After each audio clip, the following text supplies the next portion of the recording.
हरे कृष्णा। तो वैशाख मास की शुक्ल पक्ष में आने वाली एकादशी है मोहिनी एकादशी। इस वर्ष मोहिनी एकादशी 19 मई यानी रविवार के दिन है। व्रत का प्रारंभ 19 मई को प्रातः 5:20 से शुरू होगा और व्रत का पारण अगले दिन यानी कि 20 मई को प्रातः 5:19 से 9:52 तक रहेगा। जब युधिष्ठिर महाराज ने भगवान कृष्ण से पूछा तो भगवान उनसे बोले, ये बात एक बार वशिष्ठ मुनि ने भगवान राम को बताई थी। जब राम जी ने वशिष्ठ मुनि से पूछा तो वशिष्ठ मुनि ने उत्तर दिया, हे प्रभु, आपके नाम से तो सभी का उद्धार हो जाता है, लेकिन फिर भी लोकहित कल्याण के लिए मैं बताता हूँ मोहिनी एकादशी की कथा। एक बार की बात है, सरस्वती नदी के तट पर एक बहुत सुंदर राज्य था, भद्रावती। इस राज्य के राजा द्रुतिमान बहुत ही बुद्धिमान और सत्य प्रतिज्ञ थे। उसी राज्य में धनपाल नाम का एक व्यापारी रहता था। वो बहुत धनवान था और भगवान विष्णु का परम भक्त था। धनपाल बहुत ही ज़्यादा उदार स्वभाव का था, जैसा एक भक्त को होना चाहिए। अपने धन से वो हमेशा राज्य और ज़रूरतमंदों की मदद किया करता था। उसके 5 पुत्र थे, सुमन, द्वितीमान, मेधावी, सुकृत और दृष्टबुद्धि।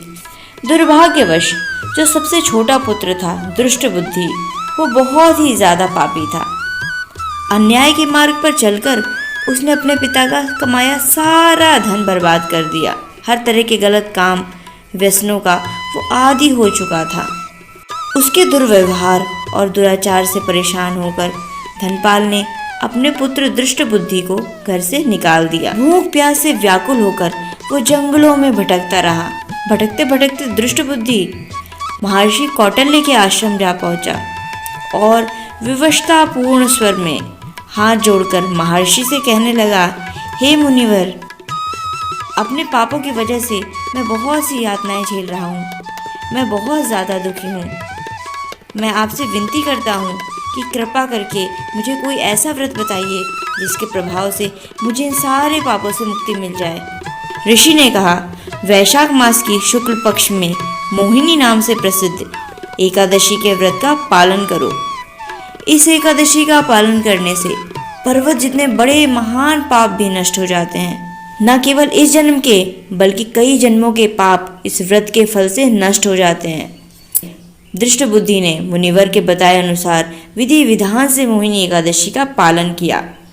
मोहिनी एकादशी के फल से वो निष्पाप हुआ और दिव्य देह धारण करके जीवन के अंत में वैकुंठ चला गया। श्री कृष्ण युधिष्ठिर महाराज से कहते हैं कि कोई भी व्यक्ति किसी भी तीर्थ स्थान पर क्यों न चला जाए, कोई भी तपस्या क्यों ना कर ले, कोई भी यज्ञ क्यों ना कर ले, किसी भी प्रकार का दान क्यों ना कर ले, इस एकादशी के पालन का वो 1/16वां हिस्सा भी नहीं हो सकता। मोहिनी एकादशी का ये व्रत बहुत उत्तम है। आध्यात्मिक उन्नति के लिए इस व्रत का श्रद्धापूर्वक पालन कीजिए। उस दिन अन्न का त्याग कर भगवत कथा और ज़्यादा से ज़्यादा श्रवण कीजिए और ज़्यादा से ज़्यादा भगवान के नाम का जप कीजिए। हरे कृष्णा।